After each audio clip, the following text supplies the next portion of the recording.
Hello, and welcome back to Transmitter. My name is Ryan Ford. I'm Nick Rupplinger, and today we have a special guest. Joe Cassler. Thanks for having me, guys. Yeah, no problem. Thank you for being here. So, today, for our first episode, we're going to be talking about Linkin Park. We're really excited to get into this. Do you want to take it away, Nick? Hey, Ryan, what are you doing this weekend? Yeah, man. I'm hanging out with McKay. We're going to take a look at his latest engravings and talk about giveaways for I Engrave stuff. Oh yeah, that's awesome, especially about those giveaways. And you know, I was on the internet the other day and I saw these ads for these other engraving services, and man, their prices are expensive.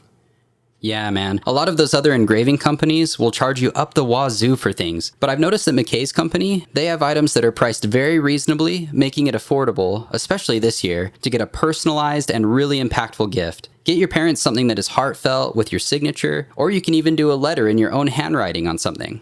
Oh yeah, that's right. And you can even send a scan of your handwriting on a letter, and they can engrave it onto a sign, a bottle, or whatever you could think of. The possibilities are endless with them. Yeah, and right now, if you're in the checkout area, you can type in TP10 in all caps in the promo code box, and you'll get an extra 10% off. A gift from us. Go to iengravestuff.com today.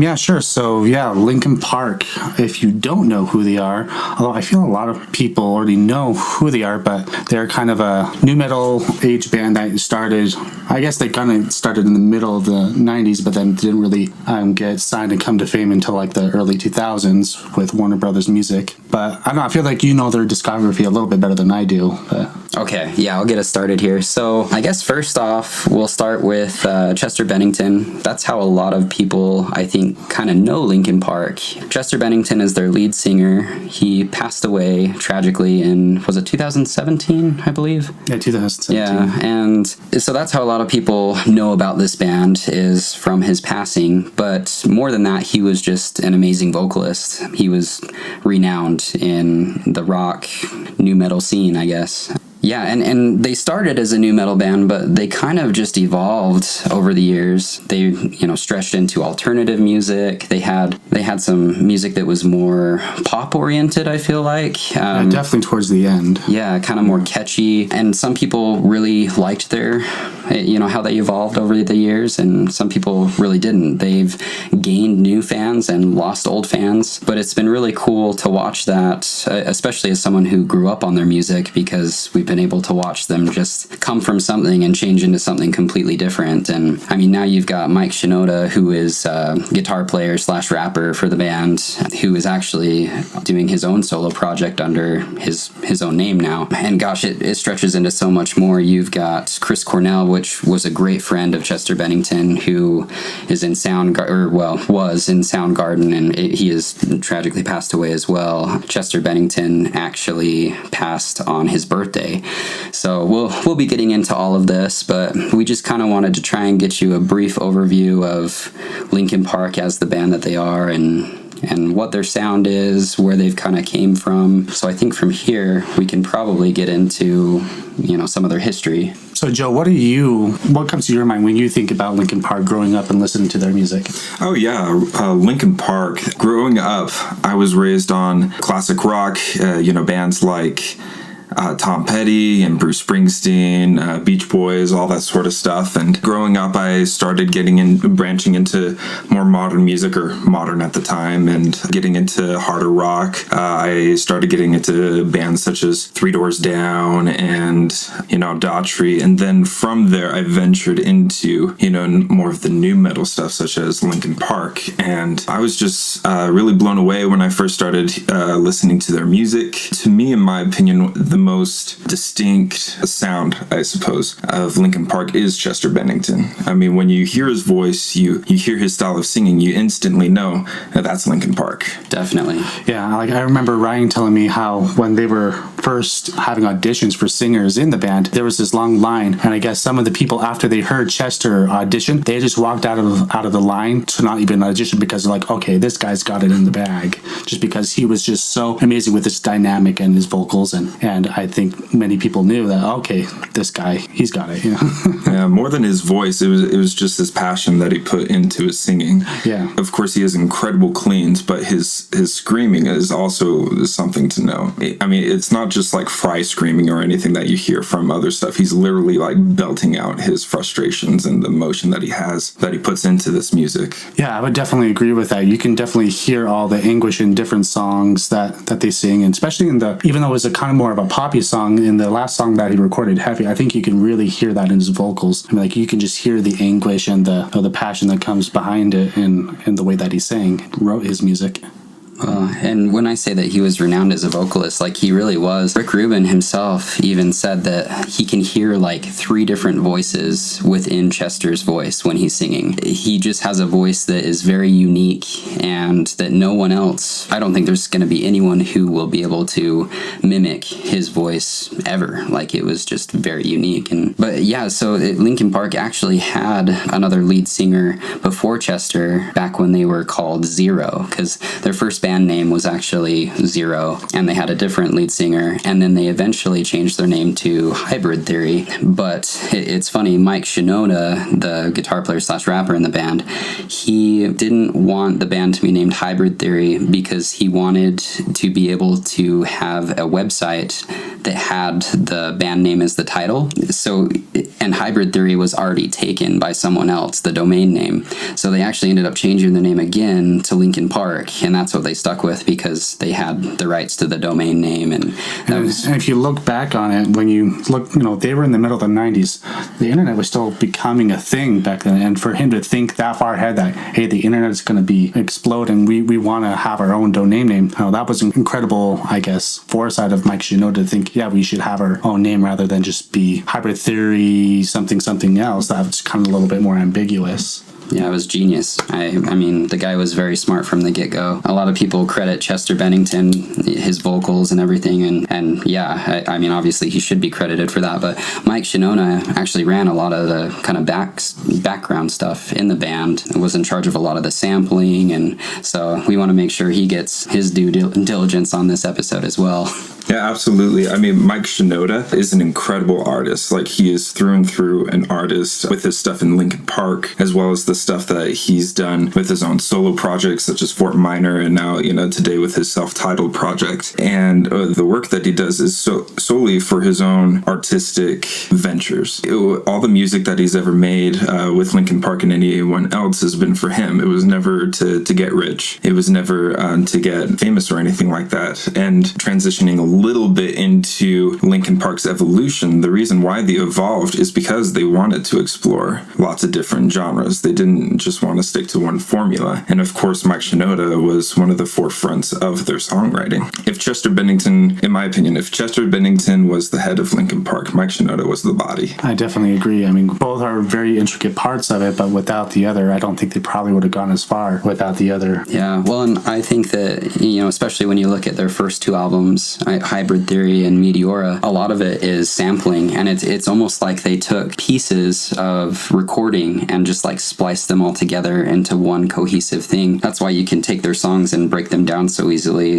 There's defined choruses and intros, and Rick Rubin and others have actually said that before Minutes to Midnight, their 3rd album, it's technically their 4th if you include the Reanimation album, I think, but he actually said that it was a lot like hip-hop sampling, where they would just splice, they didn't have like jam sessions where they would all sit down and jam it out and make their music. They would actually take their vocals over one take, and then they would come up with a riff to go behind it, or vice versa, and just splice it all together, which they actually changed that as they progressed. Minutes to Midnight was the start of actually them doing major jam sessions together and getting a little bit more creative in that regard. Yeah, I actually remember reading about that last night because I was trying to do a little bit more to add to the podcast, and I remember reading that when they were doing Minutes to Midnight, that they had over 30 different songs that they could have put on the album, and then that it was mainly Mike Shinoda who handpicked which songs went on to the album, down to, I think it was like 17 songs that are on the album out of 30 that could have been. Yeah, they just had a lot to add onto there, and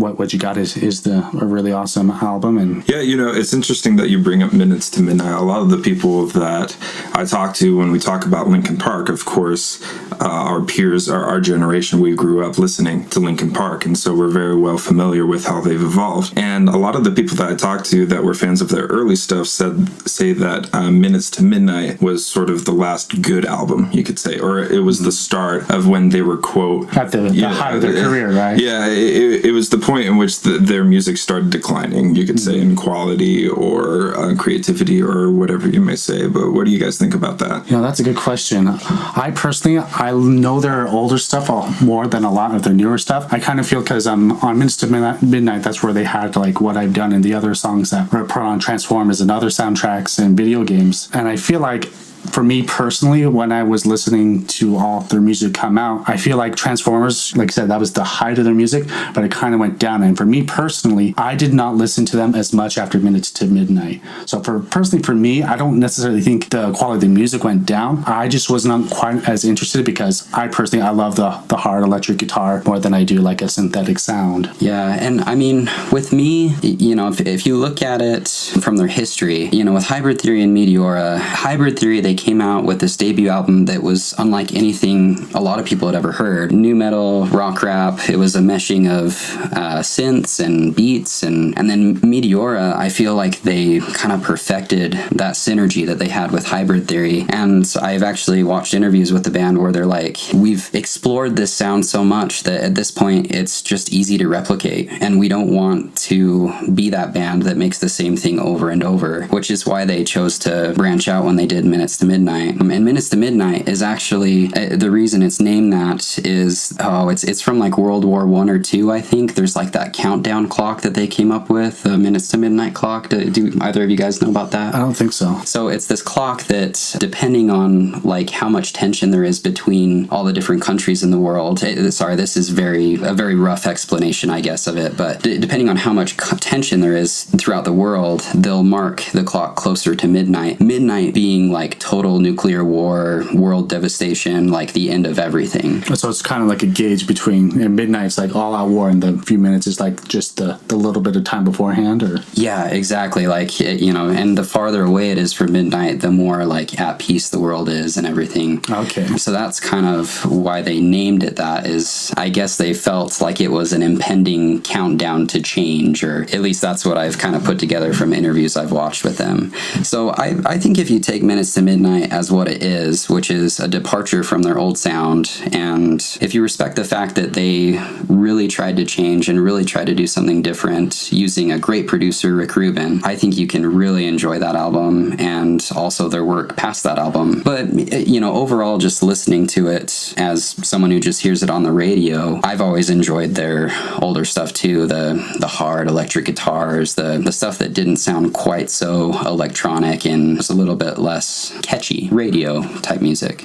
Yeah, and that also reminds me, I watched where Mike Shinoda watches the kids react to Linkin Park, and one thing I thought was kind of interesting, all the kids are like, yeah, I think I like the hip hop more, the newer stuff, but when we were talking about, we all like the older, distorted guitars and things like that. And I think that's the difference between our generation and the generation of today, because they love the more pop sound and we love the more rock sound. And I think it's just interesting to notice that, because I think that's what helps them transcend generations, is because that they change, they evolve to kind of adapt, and also to reach out, as Joe said, into other different genres too. I think it's really important to also note where they were as a band and the time frame that they were releasing all of this stuff. When they were first releasing Hybrid Theory and Meteora, that was they were developing that in the late 90s going into the 2000s. And at that point, rock is a lot more prominent than it certainly is today. And, hip hop and rap were definitely on the top as well.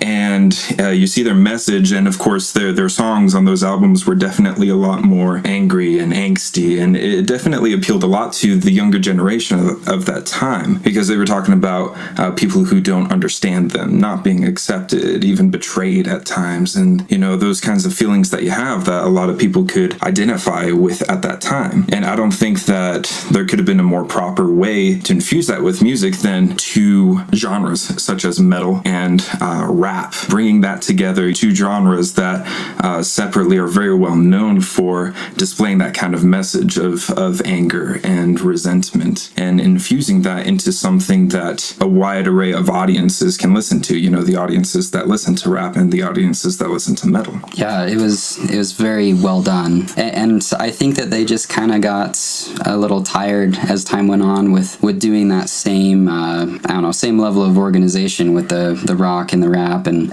I think that's why if you go on to their next album, 1,000 Suns, they even went even more experimental with their music. There was a lot more electronic sounds. A lot of people actually compare that album to some of Pink Floyd's albums, where it was almost like a story as you listen to it. There was a lot of like filler tracks, well, not necessarily filler tracks, but just songs with... So more like a concept album, or like Pink Floyd did? Much more like a concept album, and there were themes in it, and when you look at the singles that came off of that album, I don't think that Chester lost any of his emotion in his vocals, but they were definitely a lot more like clean sounding, and they just ring out. So yeah, like they definitely continued to change. Yeah, and what are some of the... I don't know that album quite as well, because like after Meteora, I kind of like teetered off a little bit. So what are some of the singles that came from 1,000 Suns? Let's see, 1,000 Suns. I think you had like Iridescent, which was on the Transformers movie. I think it was the third Transformers movie. One of their like not so well-known songs that I actually really enjoy off that album is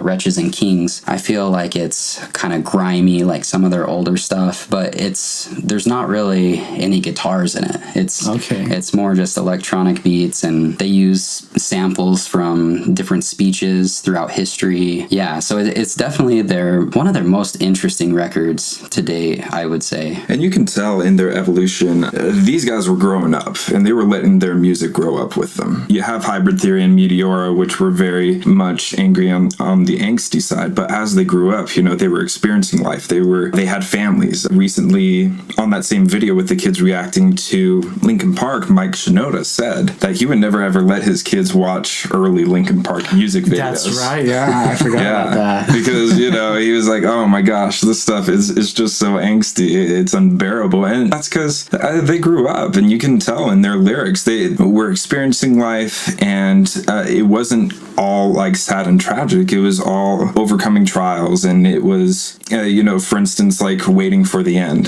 the song off of 1,000 Suns, where it's talking about, coming to the end of certain chapters in your life and going forward with new beginnings. Love that track, by the way. And I think in 1,000 Suns, another thing to say, it's kind of a transition, but they also got kind of political in that album as well, compared to their other albums, because if you look back at their history, so Hybrid Theory and Meteora were very clean records in the fact that there was no cussing or profanity. It was a lot more about raw emotion. And then Minutes to Midnight, they started getting a little bit more political with tracks like Hands Held High, and they actually had some swearing on that record. It was their first record to have a parental advisory sticker. And then 1,000 Suns pushed that even further and got even more political. They talked a lot about how things were at the time with... That probably would be late Bush, Obama era? Yeah, and I feel like Minutes to Midnight and 1,000 Suns were definitely their most experimental and political records. But kind of going back to what Joe was saying about how they had families and everything, when you go into their next album, Living Things, I feel like they kind of just condensed everything from the past into one album. That's one of my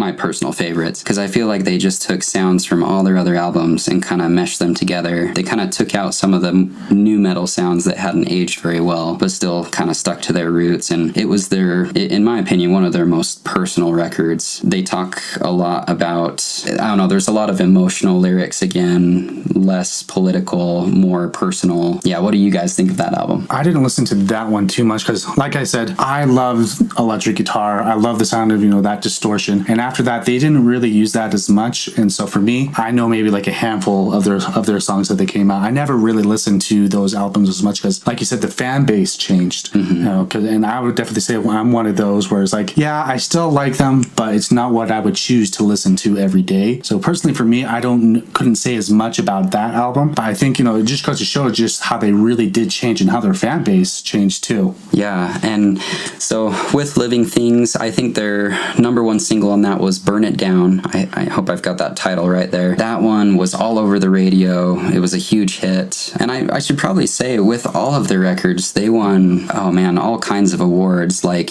I think their first album was like 5 times platinum. Didn't they also win 2 Grammys? They got nominated for plenty for Meteora. I don't know if they ever, I'm sure that they've won at least a couple. But yeah, and then, Minutes to Midnight, it sold more in its first week than I think any other rock album that year. I think it was 2007. And then their next album, A Thousand Suns, did really well. I don't know, I'm kind of transitioning here again, but their live performances have always been very, very good. And going back to what Joe was saying earlier with Chester's voice, he just had a way with his screams. Like, even on his live performances, he could put so much emotion into his live vocals. And yeah, Chester and Mike, those two are just such a dynamic duo frontman. To have both of those guys as the frontman of Linkin Park was just absolutely essential to the success of Linkin Park. I mean, even in their later years, when they would go on tour, they would go on the stage and lots of people would actually be jeering at them and booing at them. Yeah. And at the end of their performance, they totally won over the crowd. Those guys put on such an outstanding performance that no one, not even the people that dislike their later stuff, could object to how awesome they are as a band. Yeah, I think that's really awesome that they were able to change the minds of those, I guess you could say, haters. And I actually remember once, I don't remember what year it was, but I remember it was like sometime in junior high, and I was just at home, just bored, flipping through channels, and all of a sudden I saw there was this channel that was showing Linkin Park live in London. I was like, oh, whoa, cool, I'm just gonna watch this. I had never really seen them live before. I'd never watched any videos of them live. I'd only just watched their music videos or lyric videos that other people have posted on YouTube. And wow, I mean, there was just so much passion and just so much movement in all of the band members, not just Chester and Mike Shinoda, but the entire band was just all over the stage. I mean, except for the DJ, he had to stay in one spot, but but there was just a lot of just stage performance. They were interacting with the crowd. I'm kind of amazed that the cameramen were able to keep up with them, but I wish that I could have seen Linkin Park live before Chester had died, just to see how it would be to experience a live concert with them. Yeah, and even from the beginning, they would actually practice all the time, like as if they were at a live performance. Like, they actually felt that was something that was important to do, and they've actually talked about it in interviews, how they'll just kind of do live practices where they just kind of romp around and act like they're on a stage and get the fans to the imaginary fans put their hands up. And one more thing I want to talk about before we get into their next album, Hunting Party, is their Reanimation album that came out in 2002. I feel like we need to show that one a little bit of love. On that one, they kind of took some new samples and remixed a lot of their songs that they had already came out with on Hybrid Theory and Meteora, and just kind of gave them new life. Because, I mean, you have to understand, these 2 albums were so popular with everybody that kind of going back and rehashing them, a lot of people actually really loved it. There wasn't a lot of people that looked down on it at the time. My favorites off of that album would have to be Crawling. The rendition of Crawling on that is just incredible. When you listen to the lyrics of that song, I think that version, that remix of that song, more perfectly encapsulates the feeling that's in those lyrics. It's very much more subtle. It's very much more deep and on the inside, and I think that's what they were really going for. And I'd say the second is One Step Closer, which featured Jonathan Davis from Korn, and I think that was a very, very interesting but awesome rendition of that song as well. Yeah, I couldn't agree more, especially on Crawling. I don't know if it's violins that they have at the beginning, but like just the way the track builds up into this crescendo. I mean, the track was already awesome when it came out in Hybrid Theory, but it really was just so much more on Reanimation too. And yeah, definitely just a cool rendition of that song. I love the glitch effects that they put on Chester's vocals. Did you notice that on that song where you'll hear his voice glitch out a little bit? It just adds so much to it, in my opinion. Oh yeah, definitely, and some similar glitching on the song "Nth E End." It's supposed to be "in the end," a rehash of that song, but they use a lot of glitch effects on his voice there too, which just gives it so much more life. So yeah, that's definitely a cool album. If you like their older stuff and you've never heard it, you should definitely check it out, because it's kind of just taking your favorite songs and just kind of spinning them in a different way so they sound new again. Yeah, getting into Hunting Party, that album came out in 2014, and I really like this album because a lot of their albums prior to this were very clean cut in their mixing and mastering. When you go back and listen to their older albums, a lot of people actually say that it almost sounds, well, their critics say that it sounds robotic, the way that they've kind of spliced everything together so neatly and cleanly. But in Hunting Party, I feel like they really tried to be a little bit more raw in the way that they created their songs and almost make them sound kind of live in a way. So yeah, it was just a very raw way of doing a Linkin Park album, something that we hadn't heard before, and I really enjoyed that about the album. It's not my favorite overall, but I really like that aspect of it. What do you guys think? Honestly, I don't know the album at all. Yeah, I mean, like Joe and I, we were both serving missions for the LDS church at that time, so I don't think we really listened to that one. So I personally couldn't say anything, and I don't think Joe. Yeah, that's not the most recent one, right? It's like the second to most recent. Yeah. Second to last record with Chester Bennington. I think the most popular song out that they released off of that one was the first single, which was "Guilty All the Same," that had Rakim featured in it. Rakim is a very renowned rapper. He's been around a long time, and I know that Mike Shinoda was very happy to get him on that record.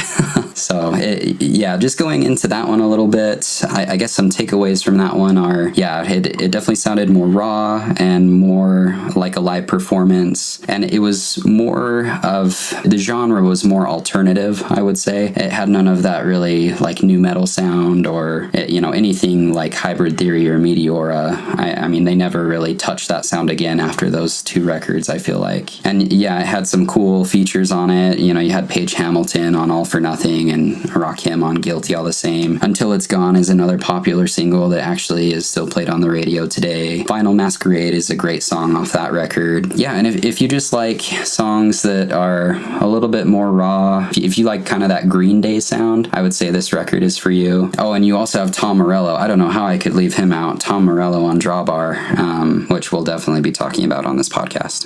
Also, when you go ahead and just go into that one then. Oh, Tom Morello or just that track? Well, both. Well, yeah, Tom Morello, where do you even begin with him? He was in Rage Against the Machine, and he is one of, I think, the world's best guitar players that's alive. Tom Morello is very interesting because, of course, he's from out east, and he definitely applies that to his music. He actually treats his guitar more like a DJ board than anything else. He really makes love to it. Yeah, he's definitely not the kind of guy that likes to shred.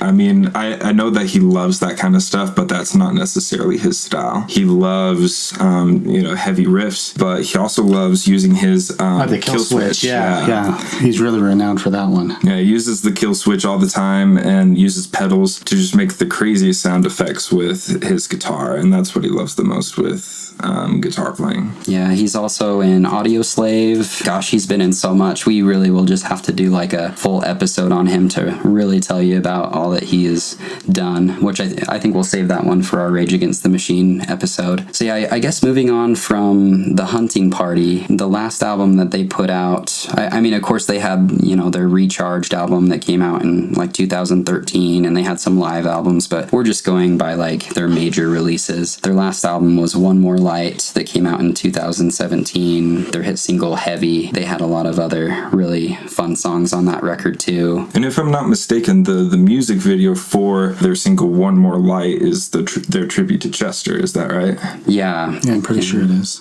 Yeah, very special song there. And on the Jimmy Kimmel show, they actually were supposed to perform Heavy, but they ended up performing One More Light instead. It was after Chris Cornell's passing, and Chester Bennington got super emotional on the live performance, and he actually screams at one point, and it's just, I can remember I had like tears in my eyes by the end of it. If you guys haven't seen it, you definitely need to check it out. It's awesome. Yeah, and there's some great tracks on that, like Good Goodbye, that had Pusha T and Mike Shinoda's on there too, with some wicked rapping.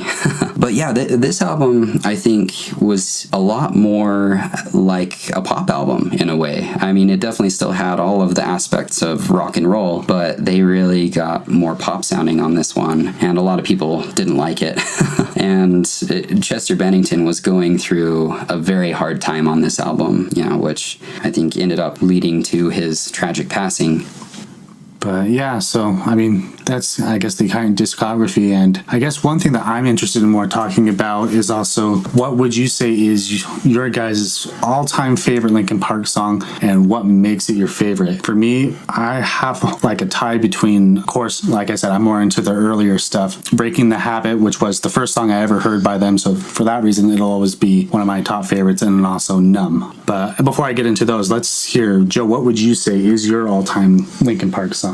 Golly, I don't know. That's a really good question. I mean, I have lots of different favorite songs from them for many different reasons. The first song I ever heard from them was Numb, and I love that song. I definitely really like their song that wasn't in their initial release of Hybrid Theory, but My December is a really great song from them. Yes, yeah. Yeah, it's definitely a little more on the simplistic and raw side. Their DJ go all out with his disc scratching. Sorry to say that. Breaking the Habit's amazing as well. It's just got such a powerful message, and I love the music video as well. They went that animated music video. Yeah, really, really neat music video. And I really got to say, What I've Done and Leave It All the Rest from Minutes to Midnight also really hit the bullseye when it comes to Linkin Park sound, in my opinion. Yeah, I love all of those songs. I'm a huge Linkin Park fan. I think that is kind of obvious at this point. But yeah, some of my favorite songs, and I have lots of favorite songs for different reasons with this band, and I mean that stretches across so many different genres. Like, I have more songs than I can count that are my favorite. But if you go into Hybrid Theory, Crawling is amazing. Points of Authority was my jam back in high school. I'd blast that one in the car all the time and feel invincible. Meteor, you've got Breaking the Habit, Numb, Faint. From the Inside, I thought was very powerful. Minutes to Midnight, I love the last track. The Little Things Give You Away. I feel like it's a beautiful way to end off an album. And there's so many more. I mean, I could go on all day, and I could talk about this band forever. Yeah, they're great. And for me, it's really hard to pick between those two ones I mentioned. And I don't know, for lots of different reasons, they're my favorite songs from them. But I think it also goes back into how we talked about Chester's vocals. He just put in his emotions when he would belt it. And just hearing it's almost like instead of just listening to the song, you're feeling his emotions as it fills into your ears, and you can almost just you just want to cry when you listen to those songs. So you can just hear like during the bridge in Numb, he says, and I know that I'm end up failing too, and I know that you were just like me who was disappointed in you. And for me, I don't know why that it hits just such a chord, because everybody, I think, is afraid of failing and letting down those authority figures that they have in life, whether it's their parents, a teacher, or just a friend. You're afraid of letting people down. And for me, that's something, I always want to try my best. I don't want to mess up. I don't want to screw up. And I just feel like it's something that just about anybody can relate to. And I think why, also, of course, the melodies in that song are just amazing too, but we just mix that in with the lyrics that are just so meaningful. I just can just listen to that one for hours and hours on end. I'm really glad that you brought up melodies, because that actually reminded me of something that I wanted to talk about. And I think some of the reasons that Linkin Park's lyrics are so relatable, Chester Bennington growing up was bullied all the time as a kid. And, so when you listen to a lot of the lyrics, especially on their first few albums, but across all of them, you hear that passion, and a lot of the songs are about someone who has been bullied or has been through a hard time in life. And then Mike Shinoda, he was very good and is very good at coming up with melodies for songs. Some of the melodies on Meteora, Mike Shinoda actually came up with and then had Chester sing over them. And, Chester just agreed, yeah, these are awesome. This fits the song perfectly. We have to use this. So they had kind of different styles when it came to writing lyrics, but together as a team, they were able to make some amazing songs. But anyway, I feel like we've kind of covered the full discography. We've gone over what we think of Linkin Park, but we would encourage you guys to tell us what you think. I mean, feel free to post on our page, or you can leave us little audio messages in the Anchor app. Like, tell us what you think about Linkin Park and how they've influenced your life. You know, I will say in the music world, from what I have observed, if we were to say who the new Linkin Park is, I would say it'd be the band Bring Me the Horizon. Bring Me the Horizon, in my opinion, really carries on Linkin Park's legacy, in my opinion. I mean, you listen to their music or you see their live shows, and they really capture the same sort of feelings that you get when you see Linkin Park perform. I mean, Ollie Sykes, as a frontman, definitely was inspired by Chester Bennington, as Ollie Sykes went to Linkin Park's very first performance in London. Oh, really? And so, yeah. And Ollie Sykes was invited to come to the Linkin Park tribute concert and sing. What song did Ollie sing? Oh, I wish I could. I haven't actually watched. I mean, I have watched a snippet of it, but I haven't watched the full thing. Yeah. So glad you brought that up, though, because Bring Me the Horizon and Ollie Sykes. I think that's a very good point. Linkin Park, they're not just some band that's going to be forgotten. They're going to be remembered, if not forever, but for a very long time, because they really did influence a new generation of music, and I think that's something we're going to see for a very long time to come.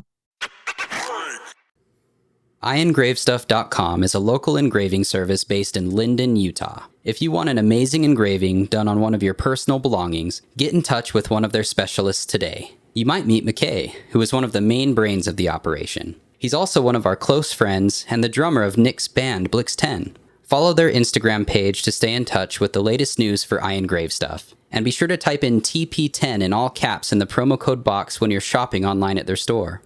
I really enjoy their work. They make engraving look easy when it actually has quite a few factors that come into play. Many things can switch and cause a problem, but the pyros at iEngraveStuff have it down to a science. They are continually improving their craft, which has been cool to see. If you want in on this action, look up iEngraveStuff on Instagram, Facebook, and iEngraveStuff.com. Yep, that's the letter I, and then engrave, and then stuff. iEngraveStuff.com. Yay!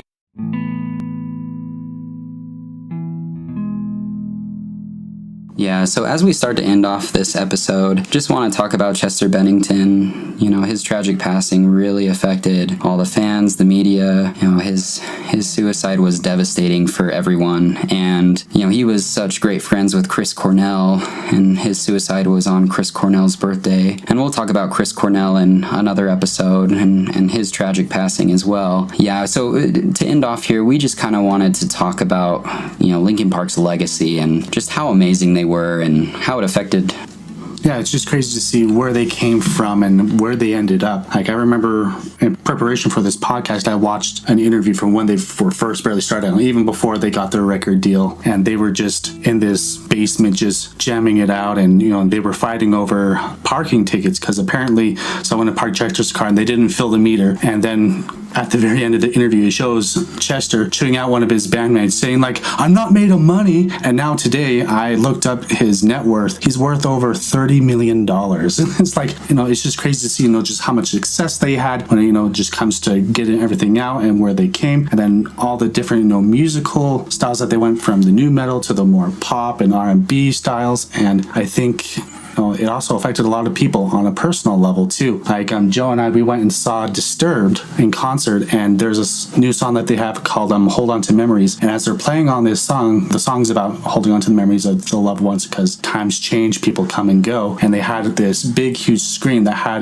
this kind of like music video, and it showed all these pictures, like a slideshow of all the people that they know and love that had passed away. And at one point of the song, you see Chester's video on there because he and the frontman David Draymond of Disturbed were very good friends too. too. And I think it really impacted people in a lot of different ways, more than just musically as fans, but just think of how it must have been for their friends, people that they toured with and made friends with, their families. It really was a tragic thing that happened. Yeah, I remember the morning of Chester's passing, looking at my Facebook feed, and I saw so many posts from the bands that I loved that knew Chester personally and gave a tribute to them. And of course, David German from Disturbed definitely gave a very long, heartfelt post about Chester Bennington and him as a person. And from what I've seen, everyone that knew Chester just loved him. Linkin Park as a band, they weren't one of those stuck-up bands, you could say. And anyone that's in the music industry knows that the music industry fights you every step of the way. You very rarely find a friendly face in the music industry, but Linkin Park was one of those bands that were friends with everyone. They loved everyone, and they loved their fans, they loved their peers, and they loved each other and their families. And especially Chester, I remember comments on him. He was, the guy that made everyone laugh in the room. He was the guy who warmed up people's days, and people who suffer from that struggle with things such as depression, as Chester did, it's hard to see that they're going through that. And I think that, it's something that we should really think about. People as wonderful and as influential as Chester, they need people too, and they need friends as well. And yeah, going back to families, Linkin Park's last album, in a lot of their interviews, they talked about how they meant that album to be something that their family could listen to and have messages in it that were positive and uplifting. And I think even though Chester's passing was definitely devastating and terrible, you could take some solace in their last record and what they were trying to do and the positive things that they were trying to say. And I mean, they were just amazing people. They made contributions to PETA and many other charities. And yeah, just a fantastic, humble, awe-inspiring band. And we are very grateful to be able to talk about them today. So thanks for listening to the podcast. Next time, it looks like Ryan and I will be talking about just the new metal genre, just in general, and we hope to find some interesting things to share about that, and maybe we'll discover some new things, and yeah, we look forward to sharing that with you guys. Yeah, and we want to thank Joe again for being our guest today, and we hope that he returns for another episode at some point. Yeah, of course. Thanks for having me, guys. And as we reach the closing of this podcast, we recognize that it's the end, but it doesn't really matter.